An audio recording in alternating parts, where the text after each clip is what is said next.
Conference on Forensic Security and Law under the theme of Advancements in Forensic Sciences, Global Security, and Legal Challenges. I would like to now introduce our evaluators for this oral presentation.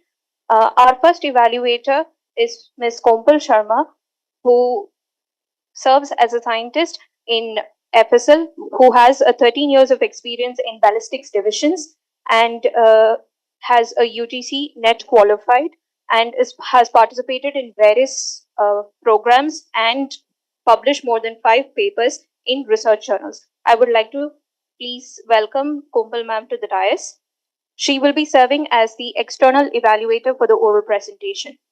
Next upon, I would like to call Dr. Sachal Kumar, who is our first internal evaluator.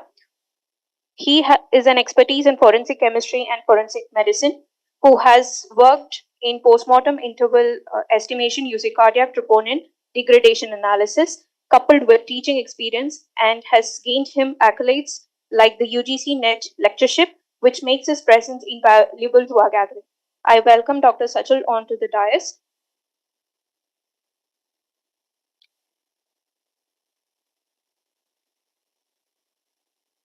Our next internal evaluator is Dr. Himanshu Kajuria.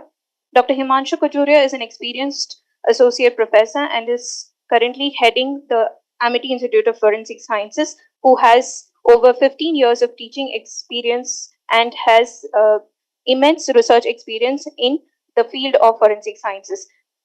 Having almost 23 research publications in various national and international journals has made his presence a truly remarkable thing for our conference. And finally, we have Dr. Shipra Rohatgi, our last internal evaluator for this oral presentation. Dr. Shipra Rohatgi is currently serving as an assistant professor in the Amity Institute of Forensic Sciences. She has earned her PhD from Amity and has served as a full-term faculty member in Amity Gurgaon. She has garnered her research recognition and various accolades such as gold medal in the master's level and prestigious DST Inspire Fellow. So these are our evaluators for the oral presentation. Now I would like to start with the first oral presentation. Dr. Sumbul Fatima, are you present in the... Are you online? Yes, ma'am, I am online. Please share your screen and you can start with your presentation.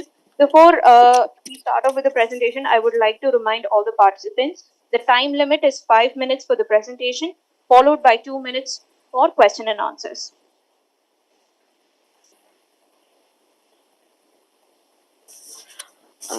I hope I am audible and visible. My PPTs are visible? Yes, yes. Okay. Good evening, everyone. The topic of my presentation is From Evidence to Verdict, Forensic Dimensions in Criminal Jurisprudence. And I would like to introduce with the highlights of the paper is that this paper explores the complex interactions that take place in criminal justice system between the application of justice and forensic science. And it examines the crucial role that forensic evidence complex effects on the conduct of investigations, the dynamics of the trials, and the administration of justice.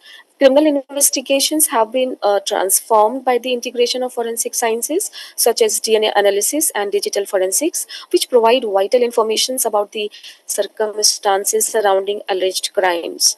And we know that it's meticulously examine tangible evidence to help solve intricate criminal cases and frequently offering indisputable connections that are essential to proving guilt or innocence.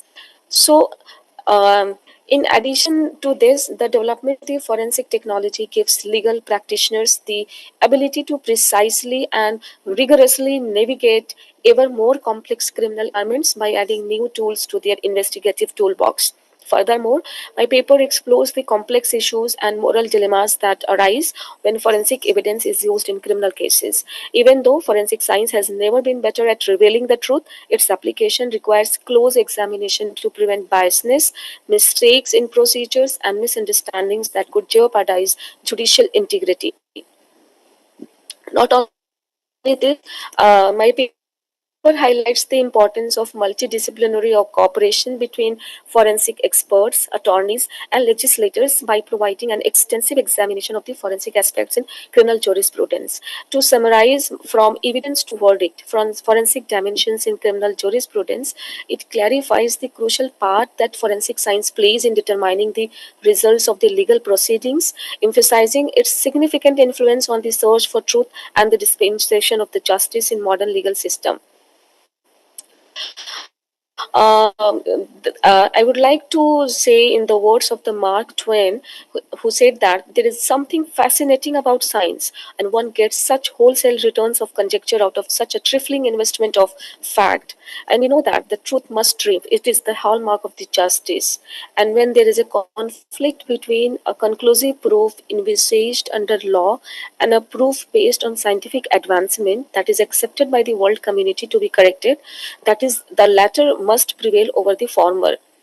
So, in this present scientific era, it is matter of shock and grief that the present level of the application of the forensic science in criminal investigation in India is quite low, which has resulted this consistently lowering the conviction rate.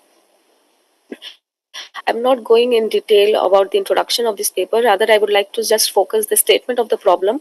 In law of evidence, all the pieces of the evidence tendered in court by forensic experts are expected to have admissibility status and probative value that is tendering towards truth. And the objective of the foregoing judicial separation of the functions between the judge and the jury is to ensure that evidence brought before the court is scientifically valid and reliable. Unfortunately, many innocent people have been convicted of white collar crimes and other crimes they never committed.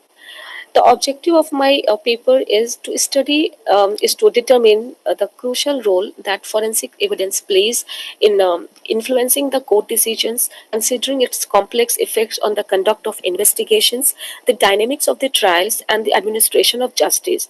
Therefore, from evidence to verdict, forensic dimensions in criminal jurisprudence, it clarifies the crucial part that forensic science plays in determining the results of the legal proceeding and emphasizing its significant influence on the search for truth and dispensation of justice in modern legal system. Therefore, I have certain objectives in my paper. For example, number one is to determine whether relevancy and reliability of the evidence make forensic evidence admissible in the court of law. Number two, to determine whether uh, believability and persuasiveness of the evidence make forensic evidence weighty in the court of law or not. I have certain research questions. Number one, does the forensic evidence usually admitted in court by the trial judge have attributes of the relevance and reliability? Number two, does the forensic evidence usually accepted in court by the jury as a weighty have attributes of persuasiveness and probative value?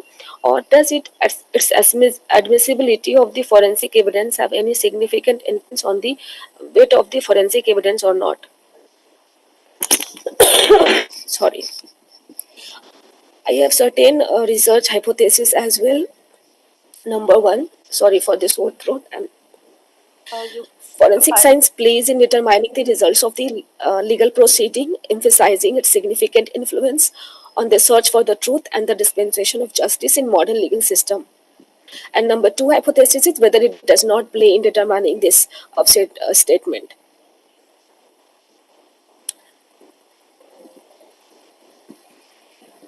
And the paper is completed with this conclusion of the findings.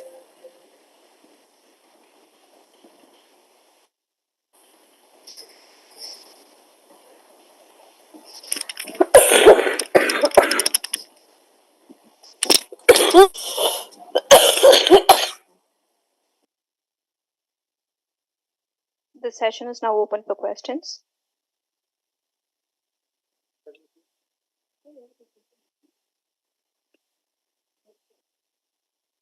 Miss Umbal, can you hear me? Can you hear me? Yes, yes. So you haven't shown any data related to your study? Actually, it is the working. It has not yet completed. So I have practitioners, juries, lawyers, and officers. No, if you are not having any data, you have concluded your paper with 5 conclusions, you said. It is not in a conclusive form, it is just in a recommendation form, because it is a working paper, it is still completed, sir. Okay, in our Indian system, when was the time jury system has been used for giving a verdict?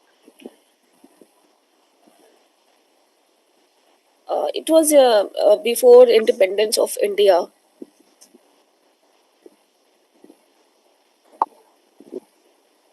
Hello, Dr. Sumbul. So could you just explain me Yes, what ma'am. is the design or study that you have followed for your research? Yes, ma'am. I have followed the doctrinal as well as the empirical of collecting the 21 samples of the practitioners who has following forensic science techniques in uh, investigation in court proceedings while collecting samples for the evidence purposes. So it is both doctrinal as well as empirical. Okay, thank you. Thank you, ma'am. Our next presenter is Professor Abhimanyu Kumar Jha. Can you confirm if you are online?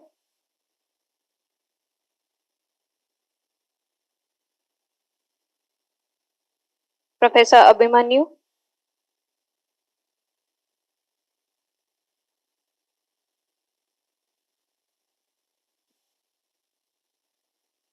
The next presenter, Ms. Subramaniam Pillai Kirtani.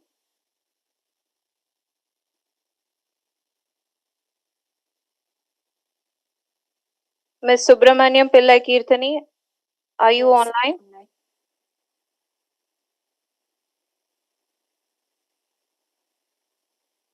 Can I share my screen? Yes.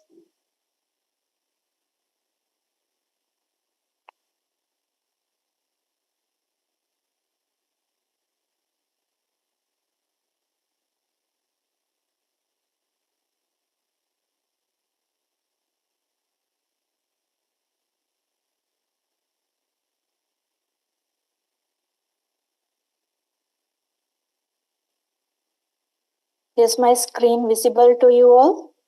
Yes. Am I audible? Yes, you are audible. You can start. Okay, I'll start now.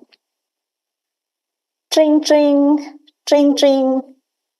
Child abuse and neglect hotline. Would you like to make a report? How many times do you think this kind of a phone conversation happen around the world in a day? Well, I don't know about the world, but in Sri Lanka, at least 40 cases are reported per day. So, uh, so my topic is finding influential factors for common child abuse cases in Sri Lanka and way towards prevention. So this is basically a review research about child abuse cases in Sri Lanka. So a basic definition about child abuse is child abuse could be physical or emotional. It could be ill treatment, sexual abuse, neglection, and exploitation. It can result actual and potential harm to child's health, survival, development, and etc. And we already know our main objective is to find the influential factors affecting the child abuses in Sri Lanka. So, in methodology, I have used secondary data of these following organizations: National Child Protection Authority in Sri Lanka, Register General Department of Sri Lanka, Penal Code of Sri Lanka, and my sample size is below 18 years old children during 2010 to 2023. I analyzed different types of child abuses based on their distribution to during 2010 to 2023 and their distribution in different districts and provinces, distribution throughout the months, likewise. And I also analyze influential factors affecting the child abuses and also what are the major types of child abuses happening in Sri Lanka and the laws and what are the acts used in Sri Lanka and the gaps occur in them. So mainly, when we consider about the child abuse rate happening in Sri Lanka, in 2010, as you can see, the minimum child abuse rate and the percentage was in 2010, but the maximum percentage can be seen in 2021, whereas the maximum child abuse rate can be seen in 2015. Okay, comparatively, we are a very small country. We are even smaller than one state of India. So, Ms. Kirtani, I'm yes. sorry to interrupt, but the slides are not moving. We are still stuck on the first slide. Okay. Okay. Try Can you see now? Yes. Now you're in the introduction slide. Okay. So this is about introduction. We spoke about child abuse definition and our main objective. We spoke about the methodology and the basic things that we are going to know about throughout this study. And we came to results and we discuss about different kinds of minimum and maximum percentages and rates of child abuse, and also the average child abuse cases reported per year could be like around 9,574. Okay, so as you can see, there are several child abuse cases reported in Sri Lanka, and according to penal code, there are several child abuse cases described. Okay, these are those child abuse cases. Okay, so among them, 5 of them are highlighted. So these 5 of them are highly occurring and very popular and high impact child abuse cases. So over the next few slides, I am going to tell you the provinces which have the highest impact, like highest reported child abuse cases. So like Western province has the highest, where the this district has, like Karambu district has highest complaints and the Kaluthura district has lowest complaint. And the southern province has second highest, where the Galle district has highest complaints and lowest complaints in Mathura districts, like so on, so on. Okay, Northwestern has the third highest province, like a fourth province is the Sabragamo province, and the fifth highest province is the central province. The beautiful thing about this is, if I can show you in this slide, is it visible? Is Yes. this slide visible? Yes. Okay. Okay. So in this slide, you can see the highest occurring, like highest, the province with the highest child abuses is Western province, and the next highest child abuses is Southern province, and the next highest child abuse can be seen in Northwestern, and so on, so on. So like these provinces has the highest child abuse cases, while the Northern province has the lowest child abuse cases. The interesting fact about this is these child abuses highest cases were reported in urban districts, while the lowest cases were reported in rural districts. Ms. And Kirtani, can you please wind it up in a minute? You are already exceeding the time limit. okay. Okay. So these are my strengths and limitations during the study. And my main observation is this highest child abuse rate were like observed in 2021, mainly because of a child could be live in unsafe home environment when they are living in like living in living with parents when they are in COVID pandemic time, and also it could be due to cyberbullying and things like that, because those time people used technology to study and stuffs like that. And the lowest recorded crimes regarding child abuses can be seen in 2010, because it could be due to poor awareness and poor facilities to report child abuse cases. And also, as I told you, the highest child abuses were reported from certain districts and certain provinces which are urban comparatively to the other provinces and other districts, which could be because of, like, when the province is urbanized, the parents could be absent because of their working situations. Some parents might work, some parents might not, so like that. And the awareness and accessibility to help and reporting services can be there and cannot be there, and things like that. And there are several acts for the child abuses in Sri Lanka, like Child and Young Persons Law, Citizenship Act, Penal Code Act, Empowerment of Human and Young Persons Ordinance, Prevention of Domestic Violence Act.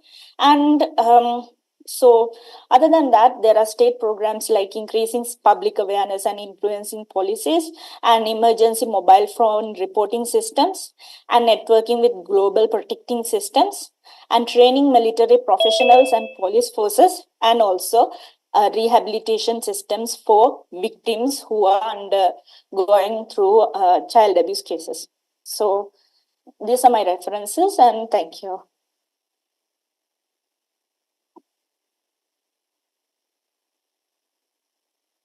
Hello.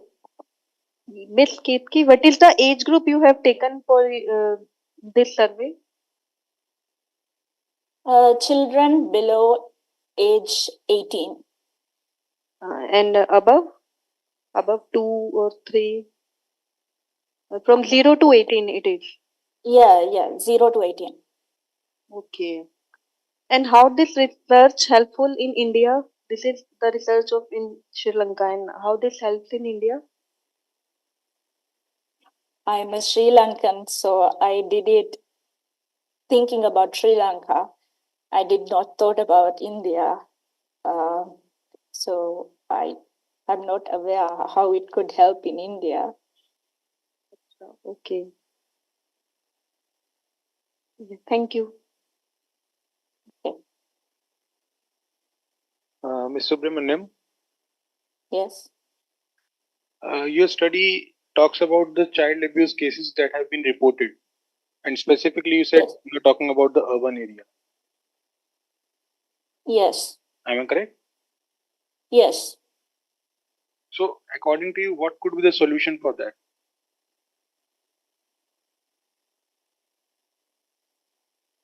Well, What is the outcome? there are Actually, what so you want to many, put out like, of this paper? according to me. Yes. So there are, as I told you, there are so many provisions and acts, laws and ordinances. But even though we had these ordinances, we still have this child abuse cases reporting. Okay. Yes, that's So what. If there are ordinances, there are all the courts are available, laws are available. Still, the things are going on. Then how or a new policy is required? What is the need of that policy? And according to you, what could be that policy?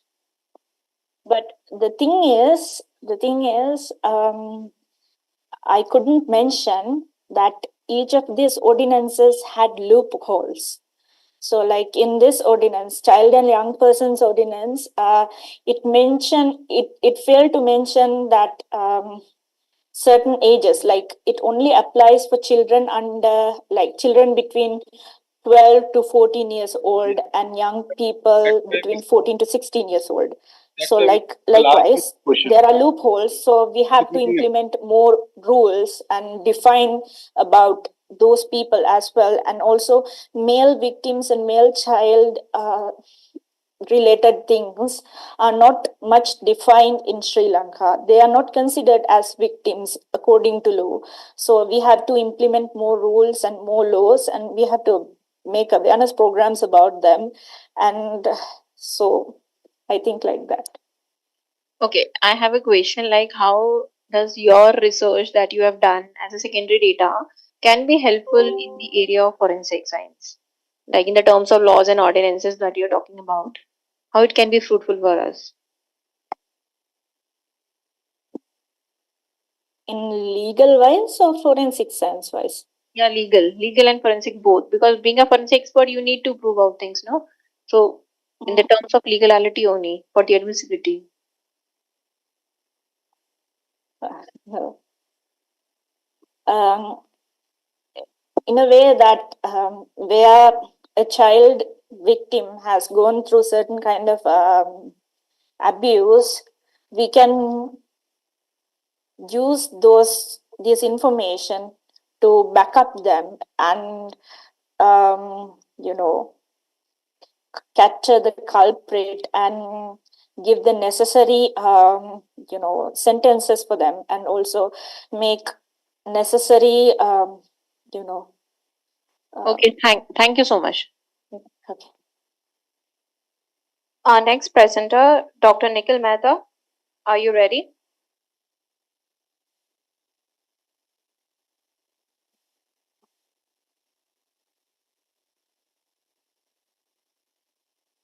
Dr. Nikhil Mehta.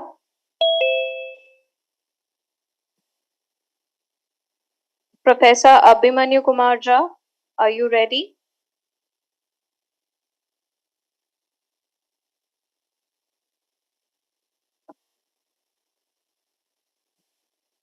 Professor Abhimanyu. Dr. Renu Devi.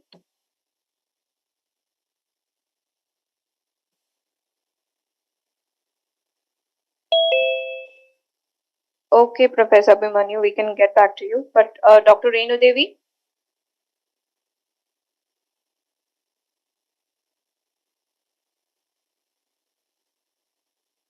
Mr. Ravi Patni. Yes, ma'am. Am I audible? Yes. Can you please share your screen?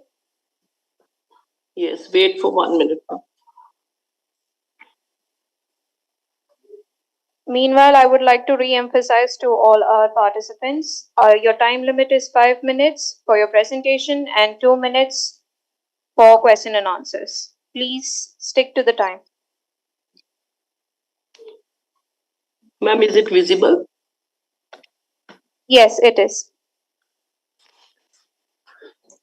Hello and good evening, one and all. My name is Ravi Patni. I am a research scholar. I am pursuing my PhD from Guru Nanak Dev University, Amritsar, Punjab, under the able guidance of Dr. Gurvinder Singh.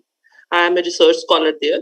Today, I am going to present my research paper, that is actually a review paper, demystifying various DDoS attacks and their impact on IoT environment. IoT is actually Internet of Things, which has greatly impacted our lives. By 2025, it is approximated that it would be 50 billion in the range. As we all aware about smart devices which are connected to the internet, these are known as IoTs, like all the gadgets, all the mobile phones, smart watches, iPads, iPhones, everything which is connected to the internet is known as IoT. So this exponential growth of gadgets, that is things connected to the internet, and the volume of data transferred, which is reaching up to unprecedented levels, which is a sensitive and private information, which is transmitted between the things, and security becomes an crucial. So it is an important problem, while scalability, transparency, reliability, and other problems distinguishing IoT from traditional internet and industries.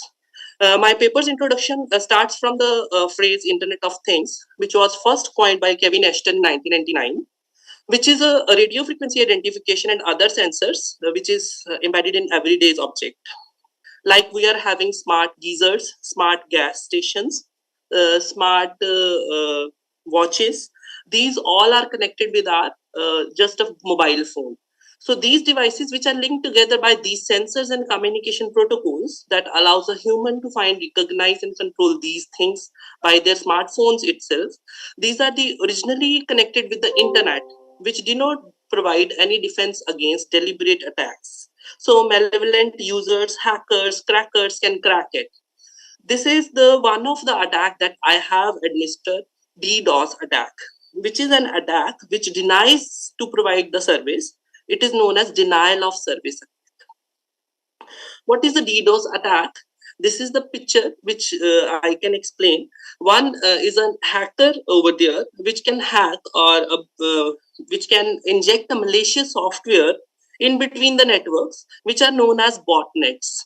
Botnets controls the servers and maliciously sends the request, which all over denies the service which is actually going to be given to the host, and it is not provided to the client. So in these attacks, attacker drive hundreds, thousands of hacked servers, zombies, which are a single target, and unknowingly, these zombie hosts are recruited from the millions of unprotected PCs which are connected to the internet. So it can consume high bandwidth.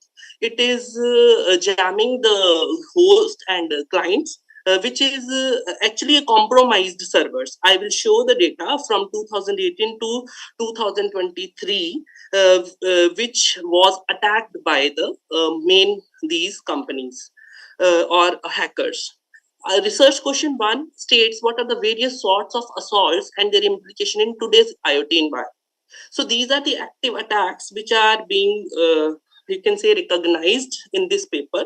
Selective forwarding, sinkhole, hello flooding, wormhole, Sybil attack, denial of service, black hole, rank, version, local repair. These are the different effects and methods to countermeasure. I am short of time, so I am skipping these slides.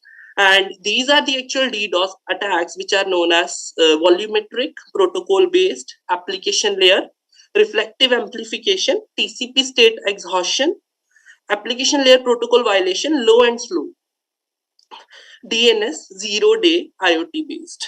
I am actually main focusing on IoT based attacks, which are Internet of Things attacks, and the major challenges caused are amplification, botnet, memcached, mirai, saturation, false positive, traffic anomalies, and rate limiting, overly aggressive filtering, geographic filtering.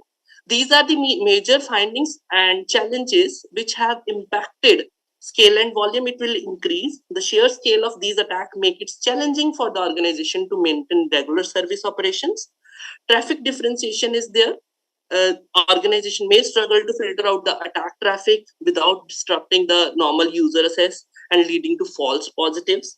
Variability in attack techniques. Attacker constantly evolve their techniques, employing new methods and vectors. Botnets are there. IoT devices are there, in which the distributed natures of these botnets make it challenging to trace and mitigate the attacks. Short duration burst attacks are there, which can brevity of these attacks can still cause significant disruption before mitigation measures. Encryption and SSL and TLS attacks, collateral damages are there, sophistication of attacks are there. Sophisticated attacks are harder to detect, which cannot be mitigated easily and requires more advanced and adaptive defense mechanism. This is the data which is collected by me in June 2018. National text of only 2 slides are there. National Tax Office in Netherlands, source is Reuters. May 2013, cryptocurrency is attacked. Bitcoin magazine is the source. August 2018, Bank of Spain is attacked. Bank Information Security is the source. October 2018 is Rutgers University, which is attacked. And Krebs on Security is there to report this. November 2013 is Ubisoft Uplay service, Newsweek.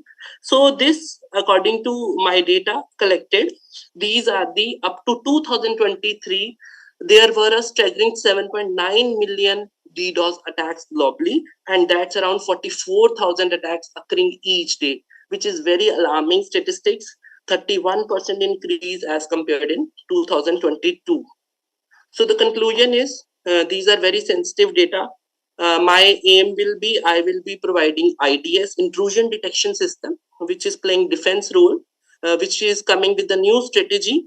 Future research should be like in implementation via IDS for IoTs. And my approach will be ensemble technique, in which different adaptive algorithms will be enhancing the detection rate and attack categories.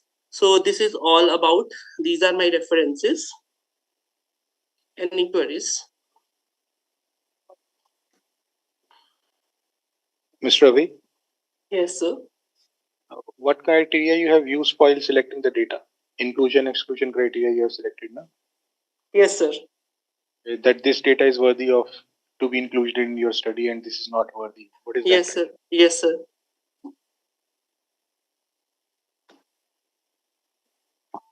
What is that criteria? I'm asking.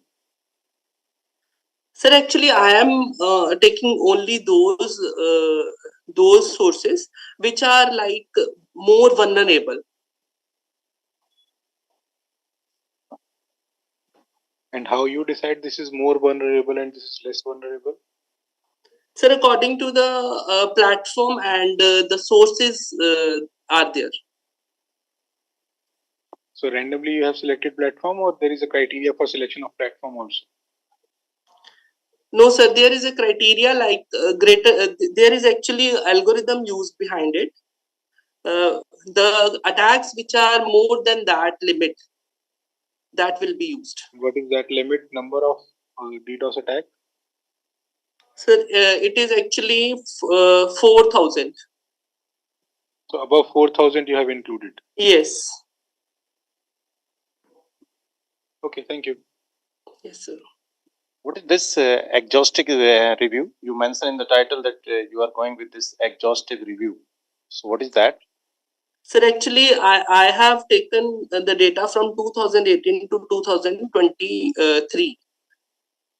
So it is in an exhaustive way. Like last year, it is like half, and in this year, 2023, it is almost double.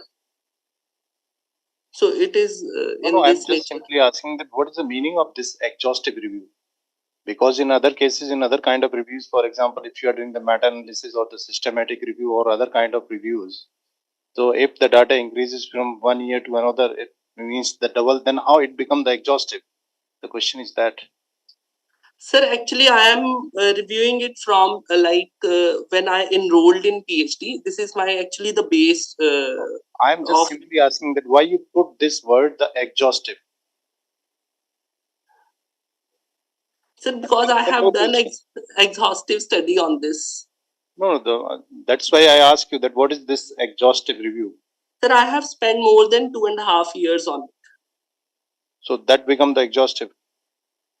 Sir, in my. For example, if the people are enrolled for the PhD and then they are doing the systematic review or the meta-analysis, if they compile the research from last Sir, 2 years, actually, then it becomes the exhaustive. sir, actually, it is not a systematic type of thing. I have taken the things like not in SLR point of view. I have taken the things randomly, as I have said. So That is like the randomized trial or something. no, not a trial. It is actually taken in serial order, but I have taken only those things which supports the research. No.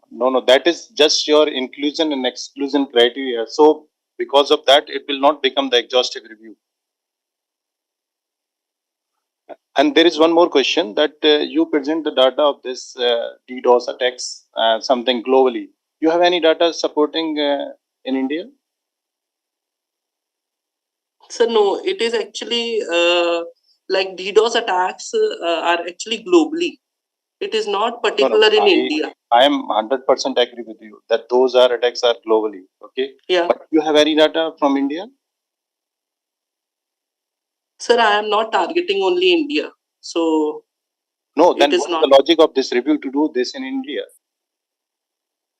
If Sir, you are doing the actually, research in India and you don't have the data regarding the India, then what is the logic of this review? sir, it is actually a generic. The main purpose of this review is that I am providing a generic No, in algorithm. India, if there is no problem, then what is the logic of this to do this kind of study? No, there is a problem in India as well, sir. So I am that's why not. I ask you that you have any data, means how many attacks are there in India, DDoS attacks, as you mentioned for global? Yes, sir, there are some sources which I have quoted in India as well, but I am not You only didn't put- targeting in India. You didn't put any means data in your PPT? Sir, I have put it. Okay, thank you. The next participant, Dr. Nikhil Mehta. Are you ready?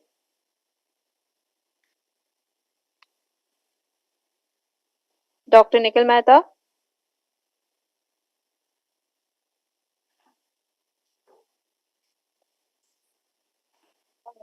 Dr. Himanshu D. Thakkar, are you ready? Yes, ma'am, ready. Kindly share your screen.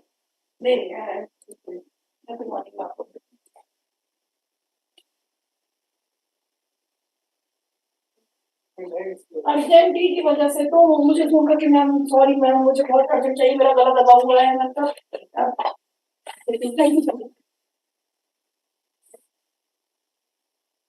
Okay, ma'am. Is it my screen is visible? Yes. Okay, so our title is An Empowering Justice, a collaborative model integrating forensic accounting. So here is our abstract. So like today's landscape, the need for forensic accounting is increasing day by day. Dr. Himanshu, your slides are not moving. You're still on the title slide. Actually, okay, fine. Now it is visible? Yes. Okay, fine. So, yeah. Yes. Okay, sorry for the delay. So, according to Serious Fraud Investigation Office, 51,832 cases were recorded, which were serious in nature, and 35,000, approximately 35,086 is the right number, which is pending in the various like in the Serious Fraud Investigation Office, which shows the pendency as far as corporate frauds are concerned. Now, forensic accounting, like what is forensic accounting? So it's a combination of accounting and investigation techniques which is used to analyze the financial records and discover any fraudulent or suspicious activities. So it is very important for data analysis, evidence collection, and fraud detection. So admissibility in court. So the key function of forensic accounting lie in the collection of critical evidence as well as explaining the nature of financial crime to the courts. Expertise which is required, which is upward trend in financial frauds over the past few decades, and employment of advanced techniques, which is very important for preventive financial frauds.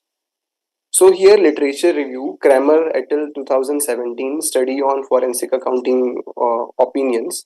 They surveyed 740 academicians and they assessed the need of forensic accounting courses, emphasize on the role of forensic accountants in solving financial crimes. Dave and Patel analyzed forensic accounting integrating into law enforcement agencies, explored potential pathways for future research in forensic accounting and fraud investigation. Same way, we had done a literature review of 15 literature review, out of which we have included 5 literature reviews over here. So I will not discuss each and every aspect because the time is limited. So here I will jump to research gap. First is low conviction rates, second is high pendency rates, and third one is collaboration gap that we try to work upon. Here we collected qualitative data from the Central Bureau of Investigating Officers, SP rank officer. The second is Economic Offenses Wing, SP rank officer, and third one is seasoned forensic accountant who is working with the law enforcement agencies. So research questions includes collaboration with law enforcement. So how forensic accountant collaborate with the law enforcement agencies and courts to reduce the pendency of economic crimes and increase the conviction rates. in the judicial system. Second is traditional justice delivery system, in which how the to explore the traditional justice delivery system to operate in the law enforcement agencies without the effective assistance of forensic accountants. Third one is innovative collaborative model. Here we have tried to prepare one innovative collaborative model which can be helpful to reduce the pendency of cases in the courts and increasing the conviction rates in the judicial system. Now, methodology. So we conducted structure interviews from SPEOW, SPCBI, and seasoned forensic accountant. As this is early stage research, so we have only three samples. One is from SPEOW, one is from SPCBI, and one is from seasoned forensic accountant. So this is a qualitative research incorporating forensic accounting into judicial system. Third one is model development. So two distinct model have been developed. One is traditional model and second one is collaborative model. So research method. So traditional method like it involves underskilled forensic accountants in the past led to insufficient evidence collection in the financial crime cases.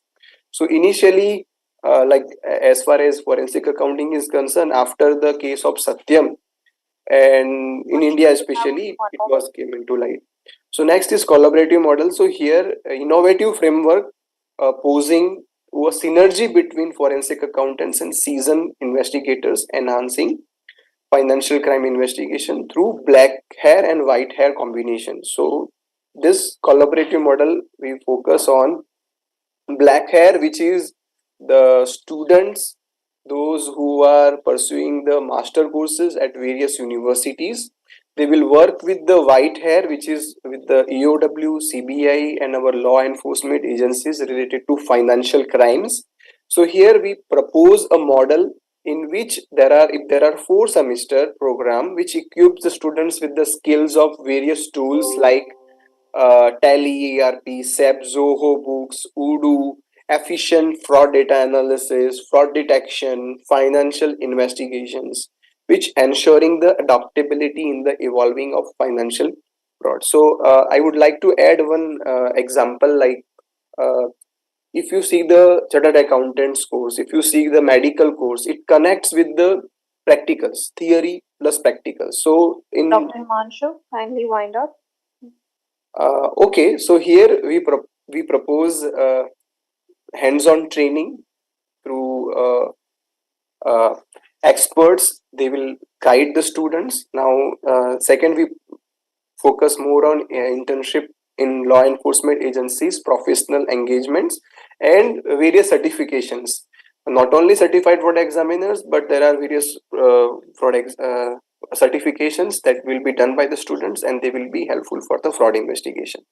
So here, primary implication is now as challenges are like Dr. forensic. Himanshu, you have already crossed the time limit. Okay, so here some limitations are like our we have very small size sample size, and still we are collecting the data from the agencies. It can be based on potential buyers, and then there is a stakeholders representation. We have tried to include more like offices like SFIO, EDS, etc. And need for research. Further research is the study falls short thoroughly examining issues like data privacy, conflict of interest, and professional ethics concerning the incorporation of forensic accounting and law enforcement. Here are the references. Thank you so much, panel, for giving me the opportunity to present our research. Dr. Thakur? Dr. Thakur, can you hear me? Yes, yes, sir. So I have one question for you. How the old forensic accountant, you said, na, old forensic accountant. Ji. So you are comparing a chartered accountant to a new age forensic accountant. Sir, I am yeah, okay. Yes, sir. Sorry. Yes, sir. I'm getting it correct. Chartered accountant versus forensic accountant. Sir, first thing I am comparing with the course program of chartered accountants with the programs of like MCOM, MBA in forensic accounting and fraud investigation. Like So how generally, come this new age forensic accountant who is going to do this program in forensic accounting is more equipped with a person who has done the chartered accountancy? How is more equipped? What are the things that he's going to learn more in comparison to that person or an auditor who is going to do the audit of these financial or economic crimes? yeah, sir, according to me, like the students, they have a specialization in forensic accounting and fraud investigation. First thing, they learn all the aspects related to financial fraud investigation. That aspect is missed in the course of uh, chartered accountant. They have more focus on preparing financial statements, auditing standards, and all. So here we have a program, like especially in our university, we have a program in which we have focuses more on forensic accounting and fraud investigation. And these aspect, like which we have explained you, this is missing like right now. There is a gap. So definitely once they will get thorough training, when they will work with the law enforcement agencies like EOW, CBI, ED, and all, their capacity building will be increased. They will work more better way, more quality way, and of the main result, like which we are focusing, like the result will be like law enforcement agencies will get some benefits as far as skills is concerned, because as we have seen, like police department currently they have less skills, less data analytics skills, so that can be fulfilled with the help of this our innovative model. Dr. Himanshu, sorry to interrupt you, but although it was not looking like a research or review paper, it was looking like that what do you uh, are offering in your organization. So you mentioned about like you have collected the data also, but you uh, have uh, not shown any data in your presentation.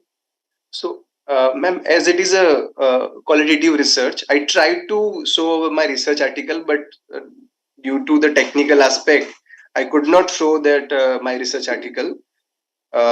If you allow, can I show my No, no, no. Thank research you so much. article? Thank you so much. You have already exceeded your time limit. Thank you so much. Our next participant, Professor Dr. Nandakumara.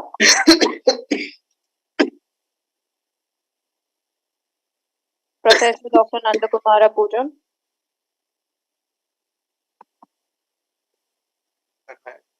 Professor Abhimanyu Kumar Jha. Mute करना है.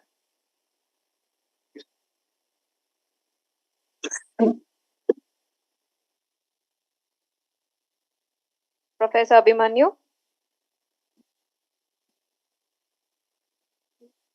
Already taken the notes 3 times, na?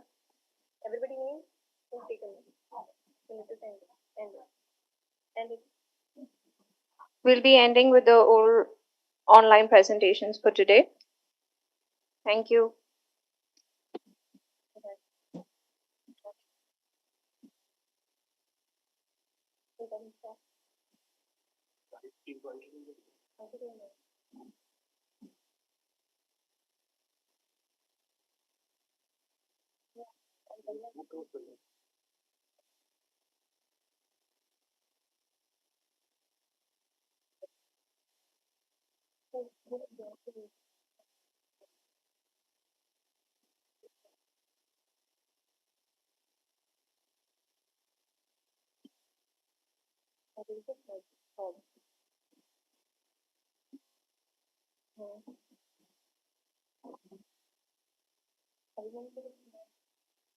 Present, but not the photos. Not the photos.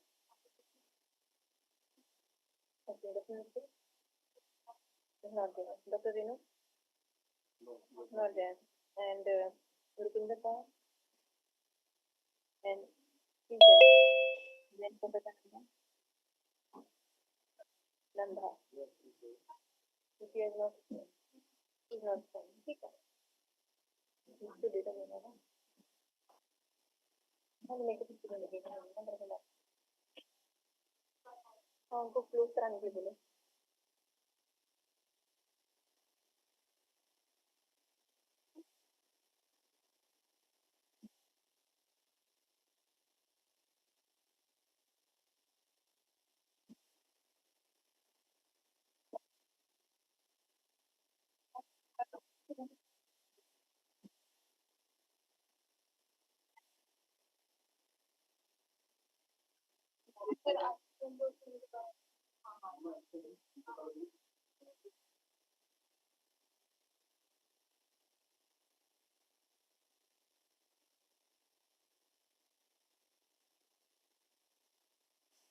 Excuse me, can we leave?